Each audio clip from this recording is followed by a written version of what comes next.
July 1863. The Battle of Gettysburg has just raged for 3 days. The ground is soaked with rain, the air smells of gunpowder and iron. And Robert E. Lee, the general of the Confederate Army, is in a trap. Right. He's retreating southward, desperate to get his battered army back to safety. But he hits the Potomac River, and it's swollen from all the storms. Yep. It's totally impassable. It is the ultimate military nightmare. You have this defeated, demoralized army with a raging river in front of them, and a victorious Union army right behind them. I mean, in chess terms, this is mate in one. And Abraham Lincoln realizes this instantly.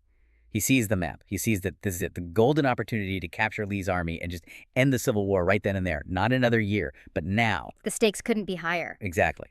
So with this massive surge of hope, Lincoln orders General Meade not to even hold a council of war. He telegraphs the order. He sends a special messenger. The command is explicit attack immediately. And this is where history takes a pivot that just drove Lincoln absolutely mad. General Meade does the exact opposite of what he was told. He hesitates. Right. He calls a council of war, he procrastinates, he sends telegraphs full of excuses about supply lines and weather, and eventually the river waters recede and Lee escapes. And the war just goes on.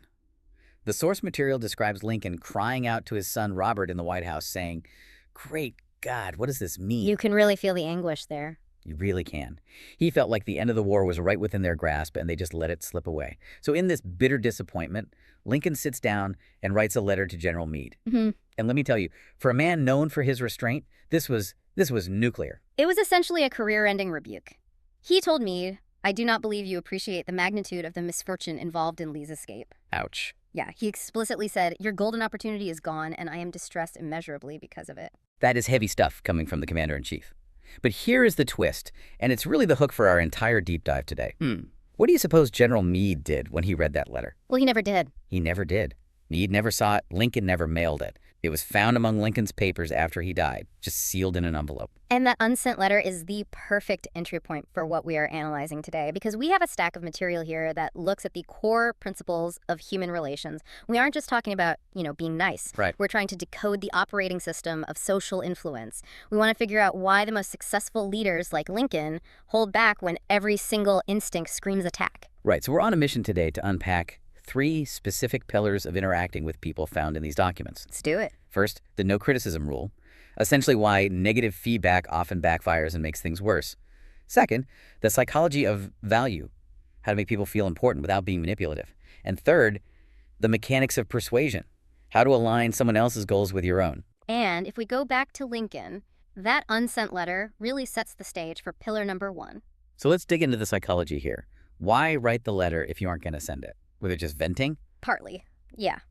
But Lincoln was a master of empathy even before that term was widely used. Think about it. Put yourself in his shoes. It's easy to sit in the quiet of the White House and order an attack. Sure. But Lincoln likely realized that if he had been at Gettysburg, if he had seen the blood and heard the screams of the dying, just like Meade had for a week, maybe he wouldn't be so eager to launch another offensive either. He recognized that Meade was operating from a totally different emotional baseline.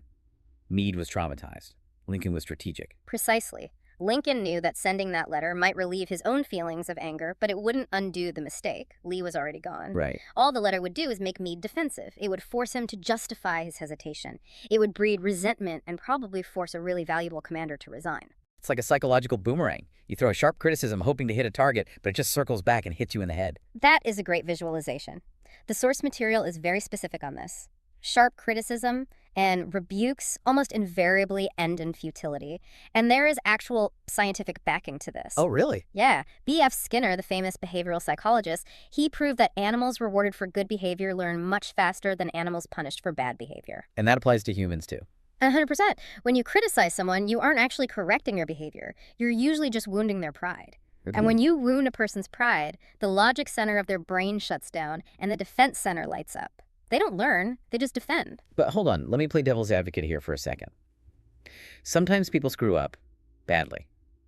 Are we saying we should just let massive mistakes slide? Because that sounds like a recipe for mediocrity. That is the common objection, isn't it? If I don't yell, they won't know it's serious. But the sources argue that criticism doesn't actually fix the mistake. It just makes the person resent you. There's a story in our stack about a famous test pilot named Bob Hoover that illustrates a much better way to handle catastrophic failure.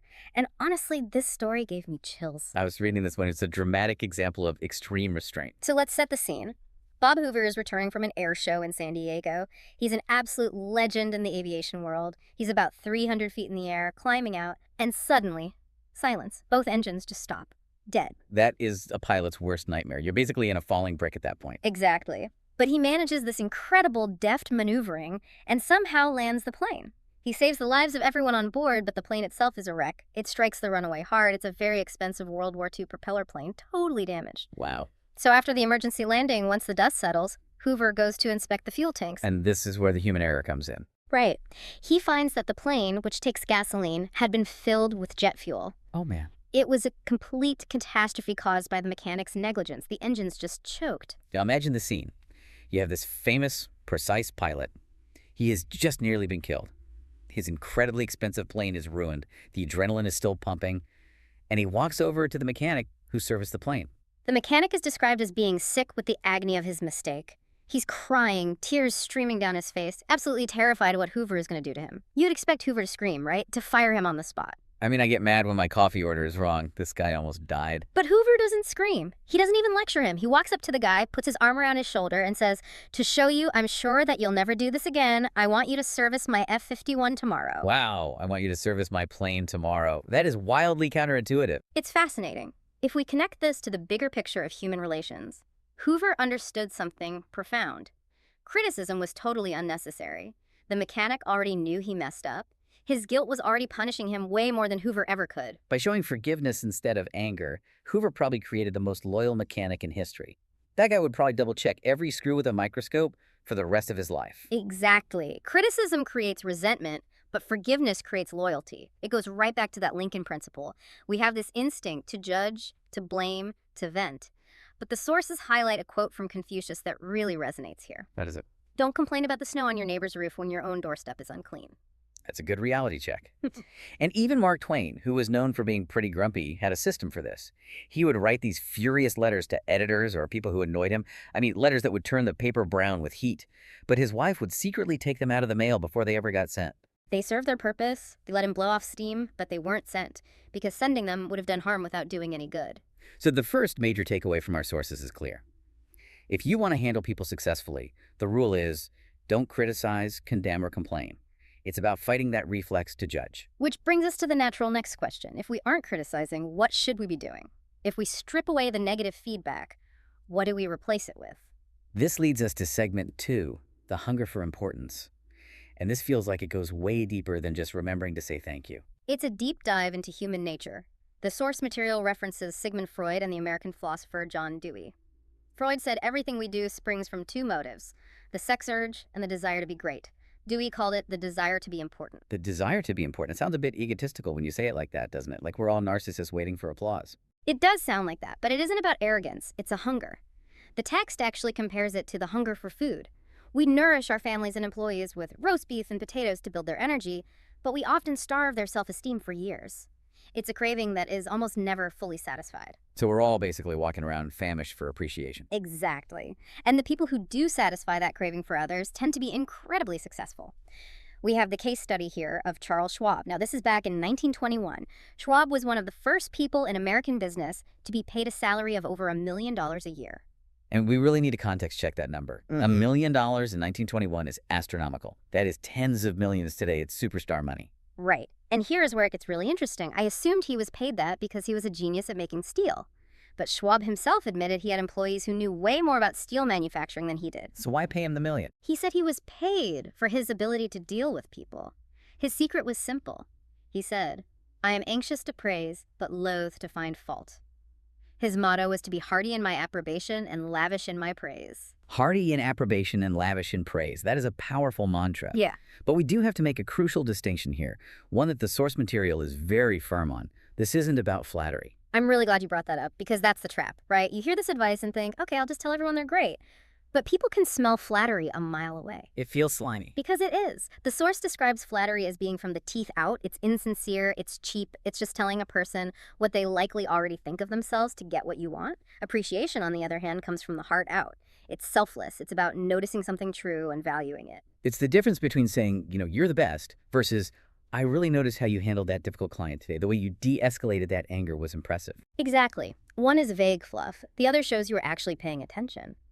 There's a beautiful story in the notes about Stevie Wonder. Well, before he was Stevie Wonder, he was just a kid named Stevie Morris. This is a perfect example of turning a perceived defect into a point of pride through genuine appreciation. So Stevie is blind. And in the classroom, a mouse had escaped. The teacher couldn't find it. The other kids couldn't find it. So she asked Stevie to help her. She said, "Stevie, I need you to use your ears." She appreciated the fact that he had this incredible hearing that nobody else had. Think about that shift. For probably the first time in his life, his blindness wasn't just a handicap. It was the context for his special talent. The teacher framed his distinct ability as an asset. And the source says that active appreciation was the beginning of a new life for him. It sparked his confidence. It wasn't flattery. He really did have the best hearing. She just chose to focus on that value. It really underlines the second principle: give honest and sincere appreciation. It's about looking at the other person and figuring out what is genuinely good about them, rather than focusing on what you want them to change. Which is a perfect segue, because eventually we do need people to do things. We can't just appreciate them all day. We need to influence behavior. We need to sell ideas. This brings us to the third pillar, persuasion. And the sources use a very simple, rustic analogy here: fishing. I love this analogy because it's so obvious, yet we ignore it constantly. The author talks about loving strawberries and cream. It's his favorite dessert. But when he goes fishing, he doesn't bait the hook with strawberries and cream. He uses worms. Because fish prefer worms. It sounds so simple, but we mess this up all the time with people. We do. We walk into a situation talking about what we want. I want you to do this. I need this report. I want you to clean your room. But the other person is just like you. They are interested in what they want. You have to bait the hook with what the fish likes. There's a hilarious story about Andrew Carnegie applying this. He had these two nephews at Yale, and apparently they were having a great time. So they weren't writing letters home to their mother. She was word sick, sending letter after letter, getting nothing back. Typical college students. Too busy having fun. Carnegie bets $100, again, big money back then, that he can get an answer by return mail without even asking for it. So what's his strategy? Does he guilt trip them? Does he threaten them? No, because that would be about his desire, or the mother's desire. Instead, he writes them a chatty, friendly letter. He talks about the weather, asks how they are doing, and then, completely casually in the postscript, he mentions that he's sending each of them a $5 bill. A nice gift. Everyone loves cash. But here is the kicker. He neglects to enclose the money. He seals the envelope without the cash. That is brilliant. It's so manipulative, but in a harmless way. Right. And of course, the replies came back immediately. "Dear Uncle Andrew, thanks for the letter. So good to hear from you. By the way, you forgot the money." He created an eager want in them. He didn't preach about duty or their mother's anxiety. He aligned his goal getting a letter with their motivation getting cash. It applies to parenting, too. There's a story about a father, Stan Novak, and his son, Tim. Tim is screaming, kicking on the floor, absolutely refusing to go to kindergarten. The standard reaction there is usually force. You are going to school whether you like it or not, which is baiting the hook with strawberries and cream, the parents' desire. Exactly. But the dad stops and thinks, if I were Tim, why would I be excited about this? He realized Tim liked finger painting. So the dad sits down at the kitchen table with his wife and starts finger painting. They are having a blast. He's creating a scene of enjoyment. He's making the activity look irresistible. Tim comes over, wanting to join in, and the dad says, "Oh no, you have to go to kindergarten to learn how to finger paint." He baited the hook. Next morning, Tim is asleep in the living room chair, waiting to go to school because he doesn't want to be late. He sold the idea by focusing on the kid's desire, not his own. This translates directly to the professional world, too. We have a copy of a letter here from a radio agency sent to station managers, and the source material really tears this letter apart. Oh, it's brutal. The letter is just full of, "We desire, we want, our company is the leader." The commentary in the source is funny because it vocalizes what the recipient is thinking. The recipient is thinking, I don't care about your desires. I have a mortgage. I have problems. My blood pressure is up. Why are you telling me how great you are? It's the eye trap. We get so focused on our own narrative that we forget the person reading the email doesn't care about us. They care about themselves. A successful approach has to bridge the gap. It has to show how doing what you want will actually help the other person solve their problems. There is a quote from Henry Ford in the text that sums this up perfectly. "If there is any one secret of success, it lies in the ability to get the other person's point of view." So that is our third principle, arouse in the other person an eager want. Don't push, entice. Stop talking about what you need and start talking about what they can get. So let's recap the journey we've been on. We started with Lincoln and the decision not to judge or criticize. Right. Principle 1, don't criticize, condemn, or complain. It stops the cycle of resentment and keeps the other person's logic center open. Then we looked at Schwab and the power of nourishing self-esteem. Principle 2, give honest and sincere appreciation. Not flattery, but real recognition of value. It fuels people. And finally, the fishing lesson. Principle 3, bait the hook with what the fish wants. Step out of your own ego and align your request with the other person's desire.